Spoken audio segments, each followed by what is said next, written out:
kasaysayan, politikong may kababalaghan ating tuklasin dito sa Historiador.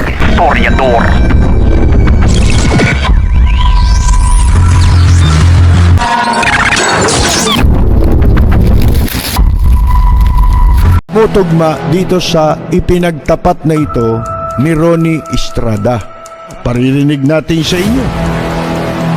Kung sa darating na panahon ay merong tatagbong kapangalan ko, abay hindi ko anak yan. Sapagkat yung aking anak matagal nang namatay dun sa London. Viral ngayon sa social media ang naging pasabog ng napaslang na mamamahayag na si Percy Lapid patungkol kay Pangulong Bongbong Marcos na di umano'y matagal na itong patay sa London. Inilabas nga nito ang isang audio recording ng ama ni BBM na si dating Pangulong Ferdinand Marcos Sr.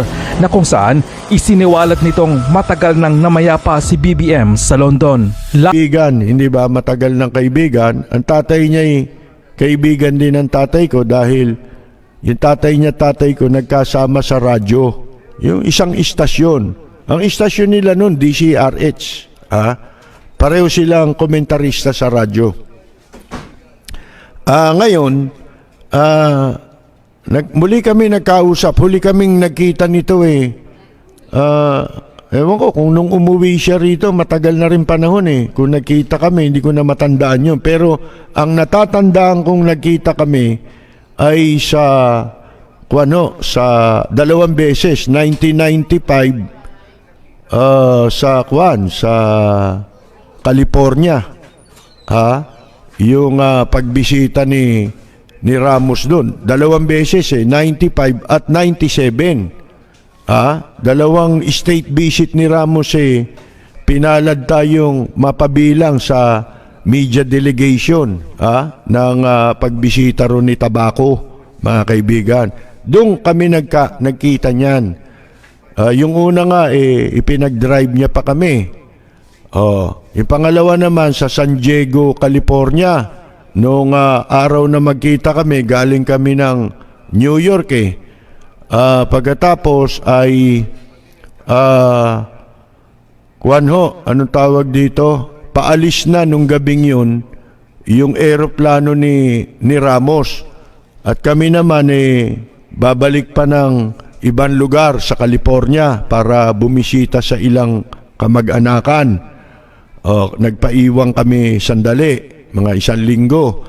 Doon sa hotel, na aalis na si Tabaco Ramos. Ang daming tao sa hotel sa lobby kami.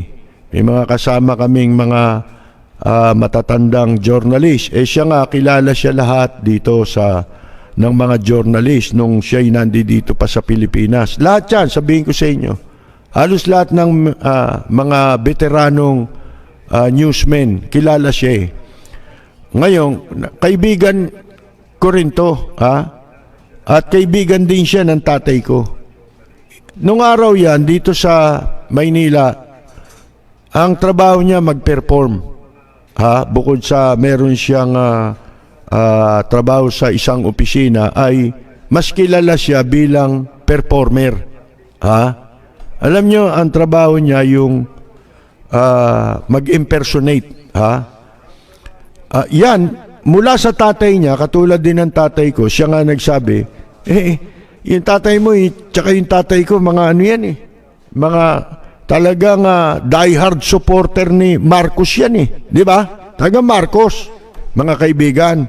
So ngayon, ang laki ng hinanakit nitong taong ito, dahil sa kabila ng kanyang mga ginawang sakripisyo, pagsuporta dyan sa pamilya na yan, nagawa nilang lukohin ito. Ang pangalan niya, si Ronnie Estrada.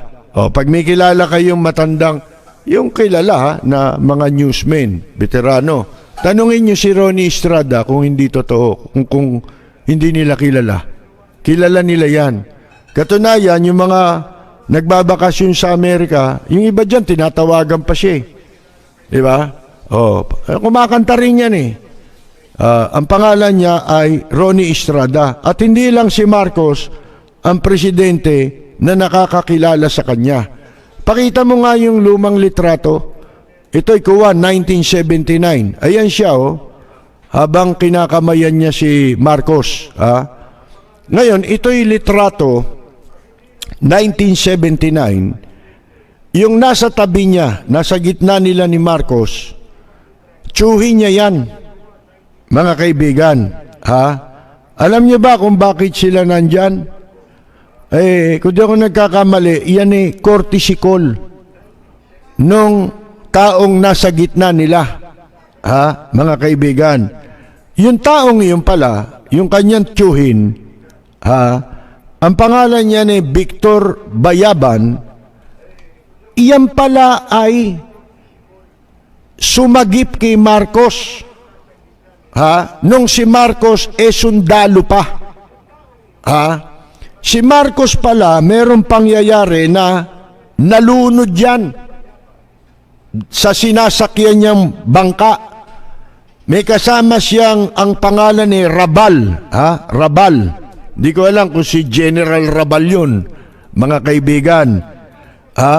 Pero ito'y gera ito Sundalo si Marcos. Sa Matnog, Sorsogon nangyari ito, mga kaibigan. At yun nga, dahil nailigtas niya si Marcos, kaya siya pinatawag ni Marcos, sapagkat itong si Ronnie, dahil nga sa maraming kilala sa media yan, dahil yung tatay niya ay nasa media rin, ipinalathala niya yung istoryang yan sa Manila Bulletin, mga kaibigan. Kaya nabasa ni Marcos yung istorya at naalala niya. Kaya inimbita niya itong tao sa Malacanang. Pero wala naman, ganun lang Ngayon, ang masakit dito, yung sinapit na panloloko nitong si Ronnie Estrada kay Imelda Marcos. Ito kwento para malaman ninyo kung gaano kaanimal ito mga Romualdez at yung pamilya Marcos. Ito yung lihim na panloloko ni na Imelda at ni Ambassador Babes Romualdez. Tandaan nyo, itong Babes Romualdez, ito yung ito yung ambassador ngayon sa Washington na itinalaga ni Presidente Digongyo. Pero sa kwento nitong si Ronnie Estrada, ito babasahin lamang natin ang kanyang salaysay. Itong si Jose Manuel Babes Romualdez na Philippine Ambassador sa United States. Dinouble cross nito si Ronnie Estrada. Ito yung nakakagaya ng mga boses, pero ang pinaka kuhang-kuha niyang boses talaga si Marcos, mga kaibigan. At yun nga, nabanggit na natin kagabi na siya ay ginamit ng mga taong ito, ni Imelda at ni Romualdez, para makakuha ng pera sa isang crony. Nung sila'y nasa Hawaii na, mga kaibigan, para makuha nila yung pera na naiwan, ipinatago sa crony.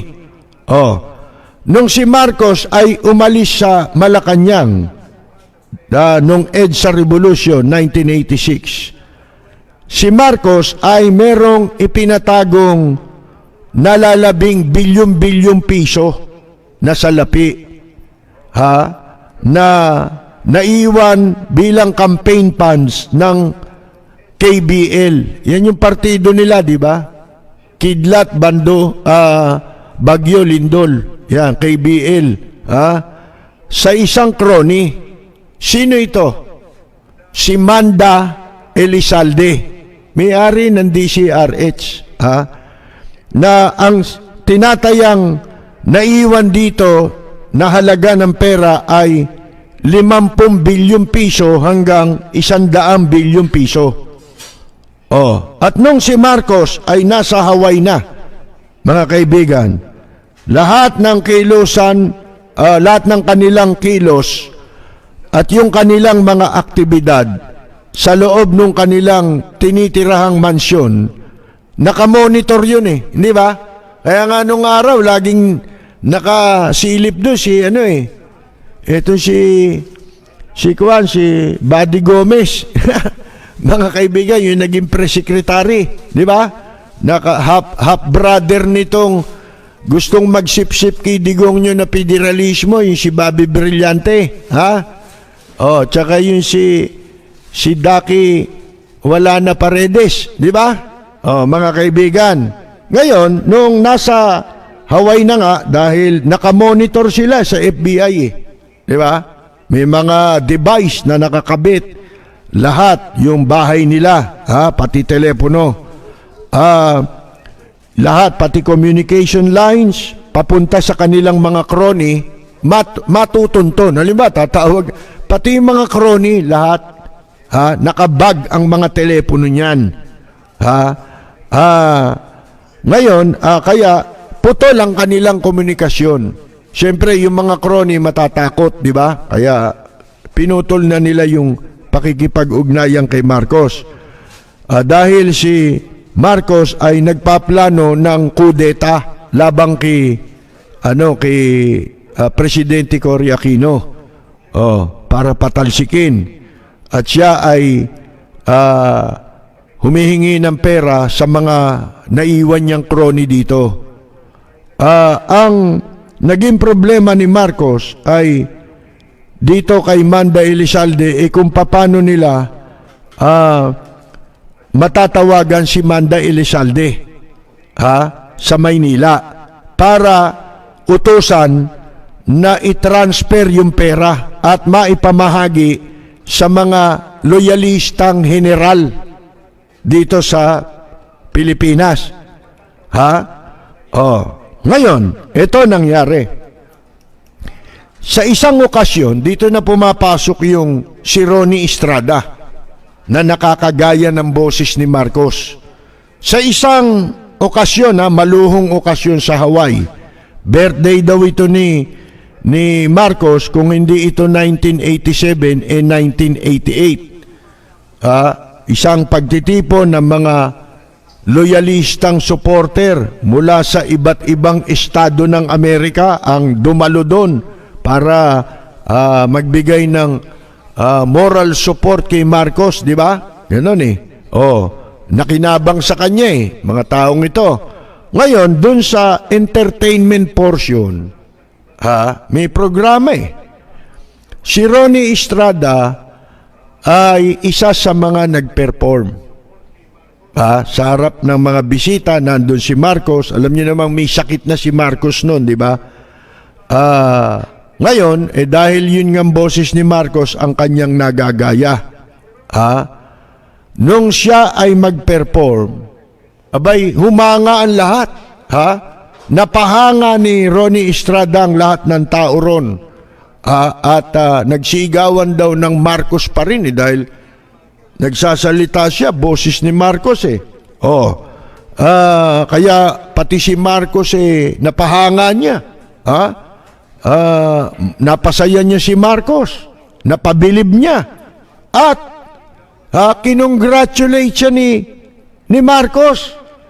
Ang sabi pa sa kanya raw ni Marcos, Mr. Estrada, ang advice sa akin ng aking doktor, huwag akong makikipagkamay kahit kanino. Iwasan kong makipagkamay dahil ako ay madali ng masalina ng impeksyon. Pero kinamayan siya ni Marcos at sinabi raw sa kanya na hindi niya ako makapaniwala na mamaster mo yung boses ko, at habang nakikinig ako sa iyo, para akong nakikinig sa tape recording ng aking mga talumpati. Mga kaibigan, at doon na, mga kaibigan, itong si Imelda Marcos at itong ambassador ngayon na manluloko na si Jose Manuel Babes Romualdez nagkaroon ng ideya na pwede nilang magamit ang talent nitong si Ronnie Estrada, gamit ang boses ni Marcos upang matawagan nila si Manda Elizalde na magdeposito ng pera sa HKG. Ito tandaan nyo HKG Shanghai Bank. Inchik na inchik ang bangko kasi pag ibang bangko nakamonitor ng ng FBI mga kaibigan. Ngayon itong si Babes Romualdez, Ambassador Babes Romualdez, tumawag sa sekretary ni Manda Elizalde dito sa Maynila, nasa Amerika sila, at nagpakilala siyang itong si Babes Romualdez con artist mga kaibigan nagpanggap siya na siya ay si Captain Villa, isang aide ni Marcos doon sa Hawaii. At itong pagtawag na ito, naganap ito sa opisina nitong si Babes Romualdez sa Foster City, California, para hindi sila matunton ng FBI. Ngayon, itong si Babes Romualdez, pinangakuan niya si Ronnie Estrada ng reward,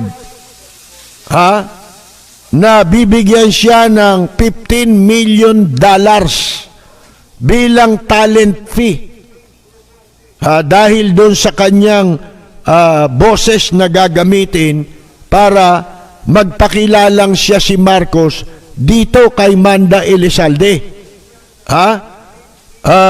Pero ang malungkot, kahit 5 duling, hindi po tinupad yung ipinangako sa kanya.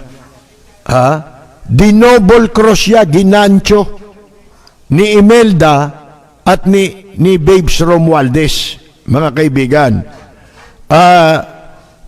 Si Marcos daw noon bedridden na, pero alam ni Marcos ang ginawang panloloko kay Ronnie Estrada. Ngayon, natawag niyang karma raw yung nangyari dahil sa ginawa sa kanya, yung natalo si Bongbong Marcos sa vice presidency. Hindi lang sa vice president. Nung unang umuwi sila rito, kumandidato na yan, senador, talo yan katunayan mga panahon na yun nakakausap ko pa si Imelda mga kaibigan ito ngayong nakarma sila, si Imelda naman may mga sakit na rin ngayon, di ba? Ilang beses nang nagmuntikanan niya, balita ko ilang taon pa nakakaraan, hindi pa na nagkakaroon ng eleksyon, mga 2014, nasa lubong ko yung si Ding Diaz dyan sa isang food chain, nakasabay ko, nilapitan pa ako wala na yata ito doon kay Imelda sabi niya, hindi ba nabalitaan, sinanayaan niya montik na, dinala raw sa China. Paano, hindi na sila makapunta sa Amerika wanted sila ron may kaso silang dapat harapin doon mga kaibigan ngayon itong si Romualdez, nasabi niya pagkatapos nung ginawa nila nakabili ng mga mansion sa Batangas. Meron itong resort sa Batangas, sa Punta Fuego Resort sa Nasugbu, Batangas. Mga kaibigan, nakabili na rin ito ng publishing house, sariling publication, at sa Dasma, Makati siya nakatira, ayon kay Ronnie. Alam ba ninyo na itong biglang pagyaman nitong si Babes Romualdez na napatira bigla sa Makati, sa Dasmariñas Village sa Makati, ipinagtaka raw ito ng mag-asawang sina Greggy Araneta at Irene. Ipinagtaka nila kung bakit biglang naging multimillionaire. Yun pala ay sila ni Imelda ang magkakutsaba sa panloloko sa kanya kay Ronnie Estrada. Pagkatapos daw nilang mayari yung project kay Manda Elizalde, October 1988, sinabi niya raw kay Babes Romualdez, uuwi ako sa Pilipinas ng December, October yung naging project nila. At sinabi niya na December 23, uwi siya ng Pilipinas, 1988. Dahil sabi niya, nandun pa yung pamilya ko. Tapos, ang sabi raw sa kanya nitong si Babes Romualdez, o sige, for the meantime, pagdating mo doon, bibigyan ka ng tauhan ko sa Maynila. Bibigyan ka pansamantala ng 500,000 pesos. Medyo malaki na yun, 88 Ako nga bihira ako makahawak ng 10,000 nung mga panahon na yun mga kaibigan. O ngayon, bibigyan daw siya ng 500,000 pesos. Ginamit na siya, nakuha na nila yung bilyon dito kay bilyon kay Manda Elizalde. Panggastos at pamasko mo. Ngayon, sabi raw nitong Babes Romualdez, ito ang telepono ng sekretary ko sa Makati. Alam mo, sabi niya rito, pagdating ko sa Maynila, tumawag agad ako mula sa airport sa numero na ibinigay niya. Walang sumasagot. Sinubukan ko the following day. Wala pa rin. Dumating siya rito sa Maynila. Sa airport pa lang, tumawag na si Ronnie Estrada sa ibinigay na numero nitong si Babes Romualdez na di umano'y numero ng sekretarya niya, pero nung tawagan niya, walang sumasagot, mga kaibigan. Ngayon, nung walang sumasagot, sinubukan niya ulit, sumunod na araw. The next day, mga kaibigan, ay tumawag siya ulit. Pero, wala ring, wala ring sumasagot. Tama ba yun? Teka, sandali hinahanap ko na wala ito yung kwento niya, sa laysay niya ito pagkatapos po, mga kaibigan, walang sumasagot. The whole week, tawag siya ng tawag. Buong linggo, tumatawag siya. Wala pa rin. Doon niya na naisip na naswindle na siya, mga kaibigan. Kaya pagbalik niya sa Amerika noong January 1989, sa San Francisco pa lang, tinawagan niya lahat ang contact number nitong si Babes Romualdez sa bahay, lahat. Yung bahay dun sa Amerika, disconnected lahat. Kaya nasabi niya sa sarili niya raw Diyos ko, bakit po ito ginawa nila sa akin matapos akong makatulong sa kanila? Pero September 1989, namatay na si Marcos, mga kaibigan. Mga kaibigan, kanina nakita ninyo yung litrato, nakasama yung tiyuhin, mga kaibigan. Pero ito daw si Marcos, ayon kay Ronnie, talagang walang walang utang na loob, pati yung pamilya. Ang pamilyang Marcos ay walang utang na loob.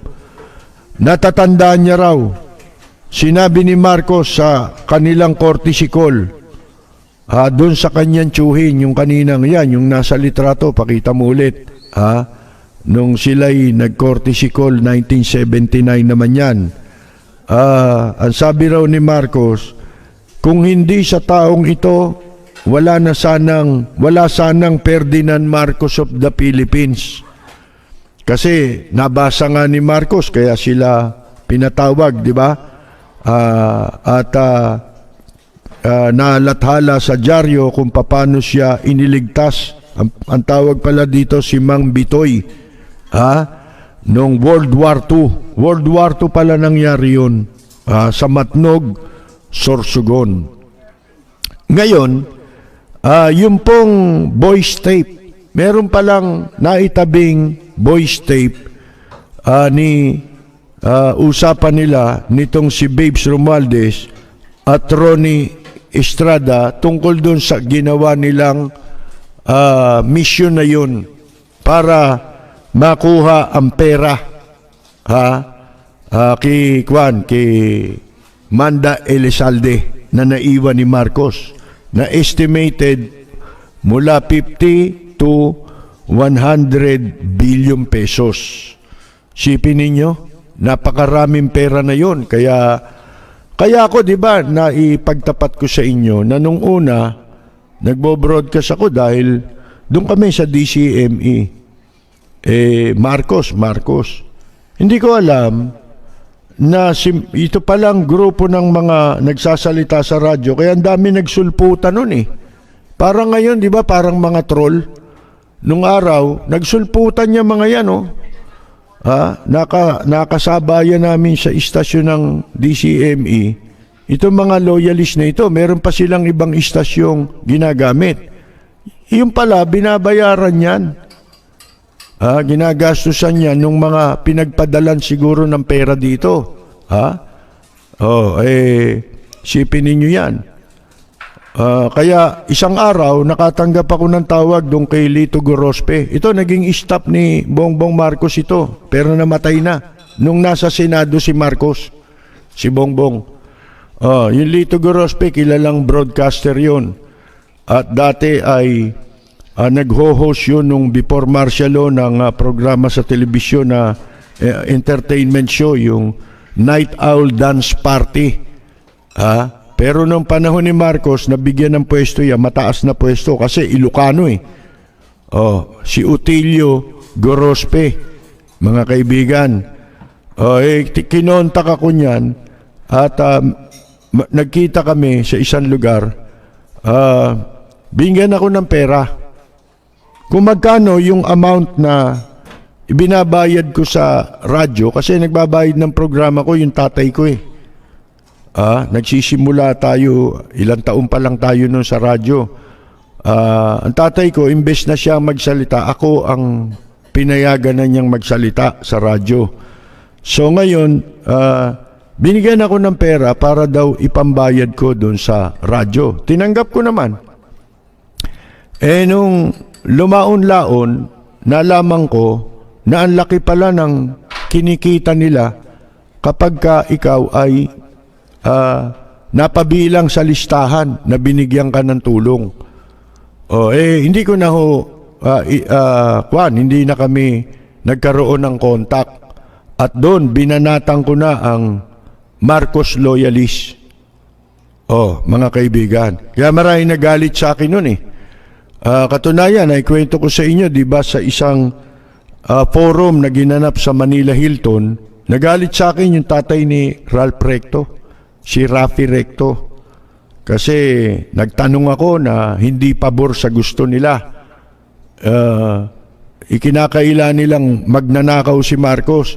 Sabi ko, paano hong ikakaila ni Marcos na magnanakaw? Ito ho, na nagtapat na itong isang nahuli ng PCGG. Hinuli ng mga otoridad, pinasok ang bahay, may mga pera, ubod ng laki, hindi naman siya malaking tao. Inuutusan lang siya na magdala ng humingi ng pambili ng gamot, ganon. Pag may kailangan yung nanay ni Marcos, dyan sila nakatira sa Paco. Di ba, may bahay sila dyan, si Doña Josepa.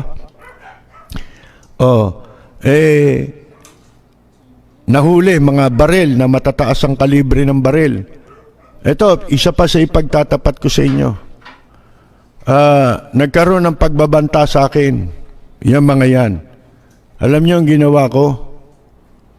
Nagpunta ako sa Armed Forces of the Philippines sa tanggapan ni General Honesto Isleta na nakaupo noon bilang hepe ng Civil Relations Service. Siya ang commanding general ng CRS. Panahon na ni Mrs. Aquino ito nga. Kasi nga, galit na sa akin yung mga loyalista. Ngayon, inireport ko yan. At ipinagtapat ko sa aking report yung naging recipient ako isang beses ng pondo galing sa loyalist. Kasi po, iyaan ay minomonitor ng gobyerno, di ba? Ilang beses nagkaroon ng kudeta. Saan kinuha ang pera niyan? Di ba? Ginamit nila yung mga sundalo ng mga opisyal. Pinapunta sa kung saan, di ba? Nagkaroon sa Makati, nagkaroon sa Manila Hotel. Yun pala, pinopondohang talaga yan. Gaya nung tumutugma dito sa ipinagtapat na ito ni Ronnie Estrada. Gusto nyo marinig? Mga kaibigan, si Apo Ronnie. Ito, paririnig natin sa inyo. Kung sa darating na panahon ay merong tatagbong kapangalan ko, abay hindi ko anak yan. Sapagkat yung aking anak matagal nang namatay dun sa London. Sample pa lang yun. Gusto nyo pa ng isa pa? Mga kaibigan, ito pa. The story is that, di ba, I studied in England for a few years. The story is that while I was in England, I got into a fight. When was the first time you heard this story before?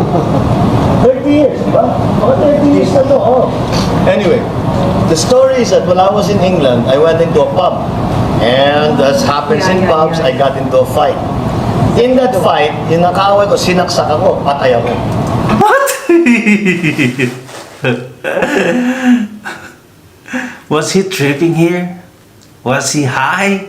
I don't know. Well, mga kadonatics, let's continue because napaka-creepy yung sinabi niya dito Di ba? Let's go. I'm dead. Bongbong is dead. So, this is where it gets interesting. My parents then decided to find another boy who looked like me, who was the same age as me, and present that as me, or their son to the public. And that the person you see now is the replacement, not the original. That's the story. Talagang impostor nga. Grabe. Oh no. No. Kaya, sa tingin niyo mga kadonatics, totoo ba yung sinabi ni Marcos Sr.? Well, pinatunayan na ng anak. So, I don't know. Let's continue. You sound like your dad, though. You sound like your dad. Everybody says online. Well, I do sound like my You dad. sound like your dad, mannerisms, pati ubo na. But wala ka mga go. I have many of the same genes. No, in any case, speaking of genes, the suggestion was immediately raised. May DNA na ngayon. Magpa-test ka para maliwanag na maliwanag. Sabi ko, niisip ko na mabuti, sabi ko, hindi, okay din maging urban legend di ba? Pagka naayos ko na yung problema, pagka na-prove ko na wala na yung urban legend, wala na tayong pag-uusapan. Sabi ko, let the story go. And it's funny though, because when I go to schools and I open the floor, this subject comes up. Are you the real Bongo? And I have Who asked the question, though? kids. They Yeah, they know the story. Because I thought you were the only ones from here. No, lots. It comes up everywhere. And there's nothing you can do to even siguro magpa-DNA ako na i-prove it. Iba na yan, whatever. Niluto na lang ang result. Live natin, live stream. Ha? I don't know. I'm in two minds about whether the DNA thing is a good idea. DNA testing is a good idea, but that is a story that has gone on and on and on and on, and no matter. And the way I explain is that it's really very easy to dig up old newspapers. When my father first became president, I was 7 years old. So look at my pictures from the time I was 7 years old to the time I was 8, 9, until the time we left for the United States, until 86. That's 20 years worth of pictures. And then compare them to me now. And I think naman, you cannot fake that much. You know? And the other question that always bugs me is that, why would my parents do such a thing? Think about it. Ay, naku, namatay yung anak natin. Hanap tayo ng kamukha niya, tapos huwag natin papaalam kahit na kanino na namatay. Ihaharap natin. Why would they do that? What possible motivation would have my parents have? At most, they'll say, we'll make another boy, we'll have another son. But not find one that is exactly the same, that's of the same age, nakamukha. Kawawa naman ako na siguro na plastic surgery pa ako para maging kamukha. I mean, you know, it's just such a ridiculous notion. But Yeah, it doesn't make sense. I guess it's such a fun story that people don't want to give it up. And now that DNA is available, it looks like even I don't want to give it up. Gusto niyo ang mga ganitong videos? Mag-like and subscribe at i-click ang notification bell dahil nag-upload ako ng mga videos kada linggo dito sa Toriador.